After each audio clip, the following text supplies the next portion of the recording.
नमस्कार, मैं हूं आपके साथ कविता राणा। वैदिक ज्योतिष की थ्योरी और गणना दोनों को साथ में लेकर जब ग्रह नक्षत्रों का अध्ययन किया जाता है तो भविष्य के गर्भ में क्या छिपा है इस बात का पता लगाने की कोशिश होती है। अब एक बार फिर देखिए, आसमान में एक ऐसी खगोलीय घटना होने वाली है जिसका संबंध ज्योतिष से है और इसी ज्योतिष के आधार पर भविष्य में होने वाली घटनाओं का अंदाजा भी से लगाया जा रहा है। जी हाँ, एक महीने बाद यानी कि एक बार फिर से आसमान में चंद्रमा जगमगाता हुआ नजर आएगा। एक बार फिर ब्लू मून देखने की चाह लोगों में अब बढ़नी शुरू हो गई है। जी हाँ, आपको बता दूं कि 1 अगस्त को आसमान में सुपर मून का अद्भुत नज़ारा देखने को मिला था, जो आपने भी देखा होगा। और अब कुछ दिन बाद ही यानी कि 30 अगस्त की रात में ब्लू मून जगमगाने जा रहा है। खगोलीय विज्ञान की भाषा में समझे तो देखिए, 30 अगस्त के दिन चंद्रमा पृथ्वी की ओर और भी ज़्यादा नज़दीक आ जाएगा और इनके बीच का जो फासला है सिर्फ 357.344 किलोमीटर का रह जाएगा और जिस कारण इसे ब्लू मून नाम दिया गया है। अब अगर आप ये सोचेंगे कि भाई 30 अगस्त की रात को हमें आसमान में चंद्रमा एकदम नीला नजर आएगा, लेकिन ऐसा कुछ भी नहीं है। इसके उलट देखिए, ब्लू मून में देखिए चंद्रमा जो होता है, जो हमें रोज़ दिखता है हर 15 दिन बाद, मतलब अमावस्या के बाद जैसे जैसे पूर्णिमा आती है, हमें जब चंद्रमा अन्य दिन की तुलना में ब्लू मून के दिन चंद्रमा अपने आकार में और भी ज़्यादा बड़ा दिखता है और भी चमकदार नज़र आता है। अब अगर आप ये कहेंगे कि ब्लू मून का ज्योतिष से क्या संबंध है, तो हम आपको ये बता दें कि नवग्रहों में से एक चंद्रमा मनुष्य के मन का कारक माना गया है। ग्रहों में एक ऐसे देवता हैं जिनके हमें साक्षात दर्शन होते हैं। ज्योतिष में देखिए, इनकी अहमियत का अंदाजा आप इसी से लगाइए कि जब किसी बच्चे का जन्म होता है ना, तो ज्योतिष के जानकार ग्रहों के आधार पर उस बच्चे की कुंडली बनाते हैं और कुंडली में चंद्रमा जिस स्थान पर होता है उस नंबर की बच्चे की राशि होती है। इसके बाद राशि के आधार पर ही बच्चे का नामकरण किया जाता है। यानी कि अगर साफ सरल भाषा में थोड़ा और समझाने की कोशिश करें तो कुंडली बनने के बाद लग्न में चंद्रमा जिस भी स्थान पर विराजमान होते हैं, अर्थात कुंडली के लग्न में जिस नंबर पर चंद्रमा का स्थान होता है, उतने ही नंबर की व्यक्ति की राशि हो जाती है।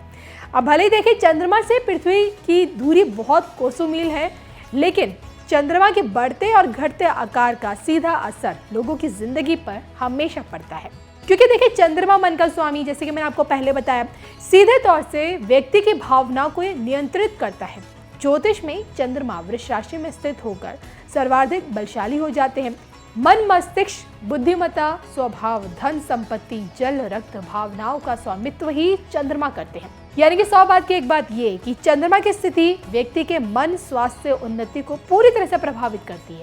जब चंद्रमा निर्बल और खराब स्थिति में होता है तो व्यक्ति के कॉन्फिडेंस लेवल में काफ़ी ज़्यादा कमी देखने को मिलती है और उस व्यक्ति को देखिए बहुत जल्दी घबराहट, बेचैनी ऐसी होती है।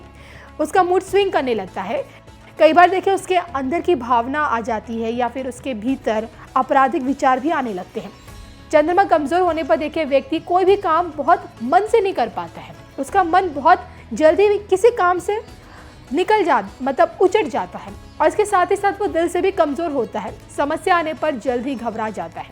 लेकिन देखिए, अगर चंद्रमा उच्च राशि में है या फिर कहीं की बहुत स्ट्रांग है आपकी कुंडली में, तो कहते हैं कि विपरीत परिस्थितियों में भी चंद्रमा व्यक्ति को दुखी नहीं होने देता है।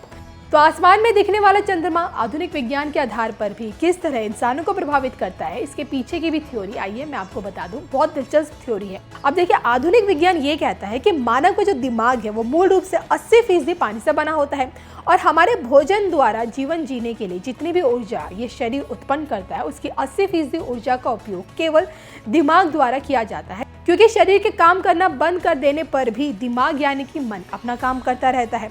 चंद्रमा जल को आकर्षित यानी कि प्रभावित करता है और वैज्ञानिकों ने ये साबित किया है कि हमारे दिमाग का 80% हिस्सा मूलतः जल है। तो यदि चंद्रमा का प्रभाव समुद्र के जल पर जब पड़ता है तो निश्चित रूप से मनुष्य के मन पर भी इसका प्रभाव पड़ना चाहिए। यदि चंद्रमा का प्रभाव समुद्र में होने वाले बड़े बड़े ज्वार भाटा का कारण बनता है, तो मनुष्य के मन में होने वाले विचारों के ज्वार भाटा का भी ये कारण आसानी से बनता है।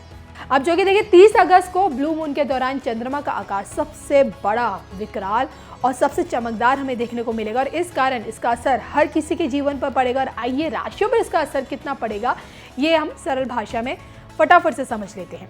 ब्लू मून मेष राशि के लोगों के लिए नई चुनौतियां लेकर आएगा और नौकरी पेशा लोगों की सैलरी बढ़ने की संभावना है। वृषभ राशि के जातकों को गुस्से पर काबू रखने की जरूरत है। ब्लू मून आपके टूटे हुए रिश्ते जोड़ने में मदद करेगा, जिससे परिवार का माहौल अच्छा होगा। बात करें मिथुन की, तो मिथुन राशि के लिए कार्यक्षेत्र में तरक्की के योग बनेंगे। कर्क राशि के जातकों के लिए ब्लू मून नौकरी में तरक्की के रास्ते खोलेगा। जो लोग नौकरी की तलाश कर रहे हैं उनके लिए भी नए रास्ते खुलेंगे। सिंह राशि वालों के लिए आत्मविश्वास में वृद्धि होगी, अचानक धन मिलने की संभावना है।